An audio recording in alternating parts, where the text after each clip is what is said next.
last week's video, we went to Almond Auctions pre-30 sale. Go check that one out if you haven't seen it. A lot of cool stuff in there. One of the tractors brought over $1 million. But all these hit and miss engines, we only bought one. We only bought a couple things. There were some high value items on this sale for sure.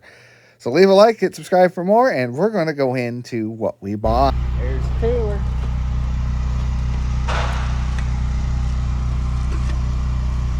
Well, it's smaller than that one we got, right? I think so. It does look smaller. I don't know if it's just because of the cart or because the other one's got that cart with the big tank on the front, but it feels like it's smaller than the other one. And that one's got open flywheels. The other one's got spoke flywheels, and also this one's open down here. Ours is solid. This housing, ours is a solid casting on there. We have one of these. Well, since we got a new project coming in and our trailer is currently loaded down with a bunch of other hit and miss engines, we're gonna need the Yamar to see about getting this thing unloaded. So we get kind of a cold start. It's about 48 degrees here today. We do have life. I'm just gonna kick her up. Do we try the glow plugs or the thermal start? Nah, I think we can go without it.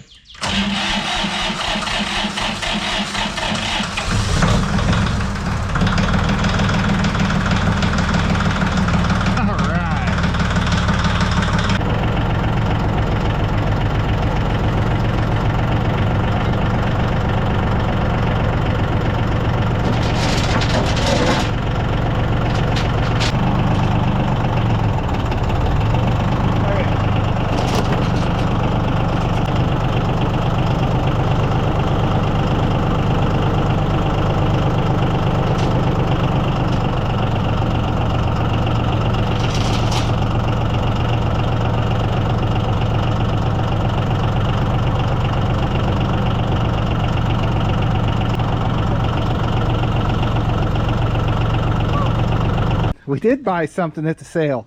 Got this little Taylor engine. She's a bit different. She's got where you can hook it in, and they would hook these up to milkers. It's got a dual stage piston on it where you got a larger one in the back to make a vacuum through here, and then you got your normal one up front for running the engine. So where you kind of looked it over, she does have spark. It has been sitting outside for the last month or two, you know, for the sale. Can't have them all indoors. This one is a solid flywheel and around 2 to 3 horsepower roughly, somewhere in there. We're just going to dump some gas in it. It seems pretty decent, and see if she wants to fire off. You always want to make sure you set up your oiler, make sure that's on so it's dripping oil down in here. There it goes, it's dripping away. I'm going to run 2-stroke in this because I've been hearing online that these specific engines, this oiler will oil the big cylinder, but it won't necessarily get oil up into the front half because it's larger in the back and smaller in the front. So we're going to go ahead and see if she fires up. Well, we're going to go ahead and throw a little bit of water in here because we're that certain that it's going to fire out. You want to turn it on?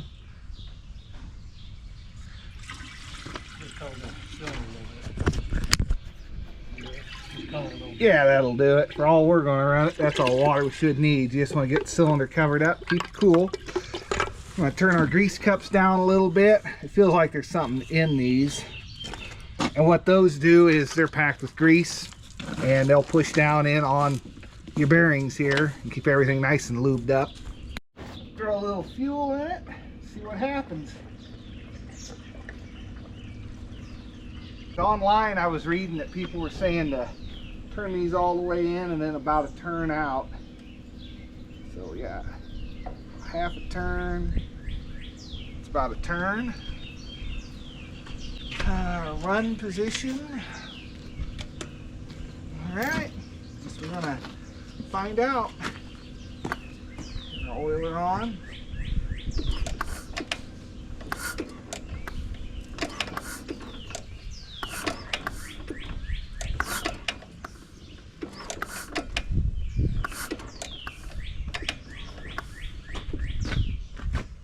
Spark plugs out.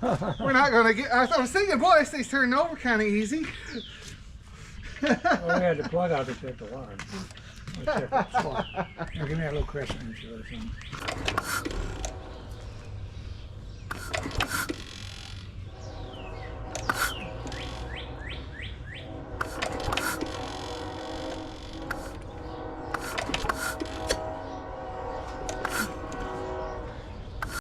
Well, we just took the fuel line off, and oh yeah, definitely want to check that first. I bet the little check ball in here is all locked up too. As the engine sucks gas up into it, there's a little ball that keeps it from flowing back in, so it can slowly suck it up in and then hold that pressure. All right, see this little ball? Yeah, it's still stuck up in there. We're gonna have to play around with it some, but it's supposed to move freely in there. I don't know if you guys can hear it, but she's shaking around in there. So the ball's doing what we need it to. I'll throw this back in the fuel tank, hook it back up, and see what we get now. You want to choke it?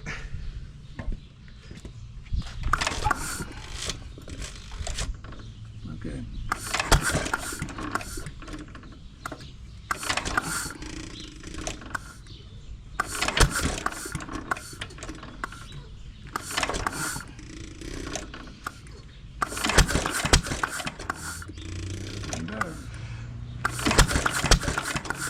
Burn that old bad gas. Yeah.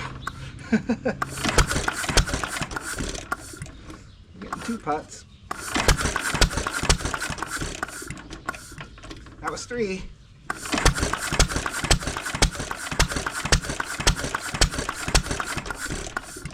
Almost.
Yeah, but I didn't move very far.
Well, I guess we should have filled the tank all the way up, huh? She definitely is a runner, ain't she?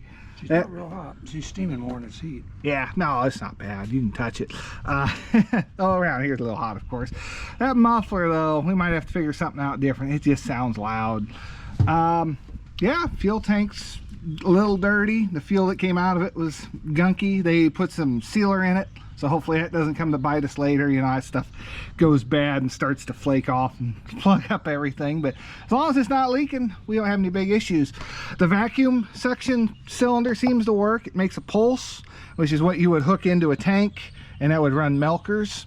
So that was another use for this engine. We actually have another one of these with a spoked flywheel. That's kind of why we bought this one.